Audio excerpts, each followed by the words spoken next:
ఎక్కడ చూసినా సరే ఒకప్పుడు టౌన్లో సిటీ కల్చర్లో బాగా డబ్బులు ఖర్చు పెట్టేవారు. ఇప్పుడు పల్లెటూరులో కూడా బీభత్సంగా ఖర్చు పెట్టాల్సిన పరిస్థితి. ఎందుకంటే ప్రతి ఒక్కడి మెయింటెనెన్స్ పెరిగింది, ప్రతి ఒక్కడి లగ్జరీ పెరిగింది.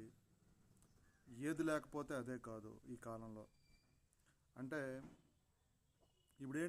ఇప్పుడు సెల్ ఫోన్లకి చాలా ఖర్చు పెడుతున్నాం, టీవీలకి ఖర్చు పెడుతున్నాం, కరెంట్ బిల్స్, ఏసీలు, ఫ్రిడ్జ్లు, ఇలాంటి లగ్జరీ ఐటమ్స్. కేవలం ఫుడ్ మాత్రమే కాకుండా ఇలాంటి లగ్జరీ ఐటమ్స్కి మనం ఖర్చు పెడుతున్నాం. పూర్వకాలంలో ఎలా ఉండేదంటే మ్యాక్సిమం అన్నిటికీ అడ్జస్ట్ అయ్యేవాళ్ళు. ఏది కావాలన్నా స్వయంగా తయారు చేసుకుని చిన్న చిన్న ఇళ్ళల్లో అడ్జస్ట్ అయ్యి, ఇప్పుడు పెద్ద ఇల్లు ఉండాలి అదొక బ్రాండ్, ఒక మంచి బైక్ ఉండాలి అదొక బ్రాండ్, ఒక పెద్ద టీవీ ఉండాలి అదొక బ్రాండ్.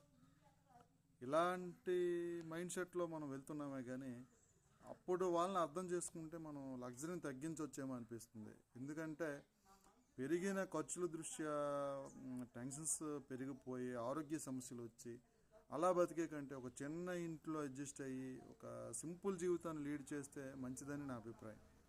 ఈ కాలంలో ప్రతి ఒక్కరు కూడా సమస్యలను ఎదుర్కొంటున్నారు. ప్రతి ఒక్కరు కూడా ఖర్చులు తగ్గించుకోవడానికి ప్రయత్నించండి మ్యాక్సిమం. ఎందుకంటే రూపాయికి 10 రూపాయలు ఖర్చు పెట్టేదానికంటే ప్రతి రూపాయి ఆదా చేసుకొని రేపొద్దున్న కొంచెం జాగ్రత్తగా అవసరాలు తగ్గించుకొని జాగ్రత్తగా వెళ్తే అని మంచిదని నా అభిప్రాయం. ఎందుకంటే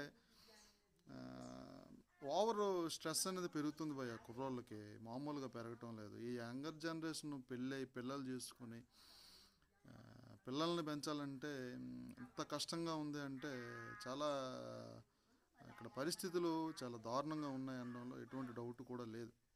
ఒక్కసారి వెనక్కి వెళ్ళి కొంచెం అడ్జస్ట్మెంట్ లైఫ్లోకి వెళ్తే జీవితం కూడా చాలా బాగుంటుందని నా అభిప్రాయం. ఎందుకంటే చిన్న చిన్న వాటికే బళ్ళు తీయడం, చిన్న చిన్న వాటికి నడుచుకొని వెళ్తే అయిపోతుంది పని. అటువంటి దానికి కూడా మనం బళ్ళు తీయడం ఇలాంటి పనులన్నీ మనం చేస్తున్నాం కాబట్టి కొంచెం మనం మారాల్సిన అవసరం కూడా ఎంతైనా ఉంది అని చెప్పి నేనైతే అనుకుంటున్నాను.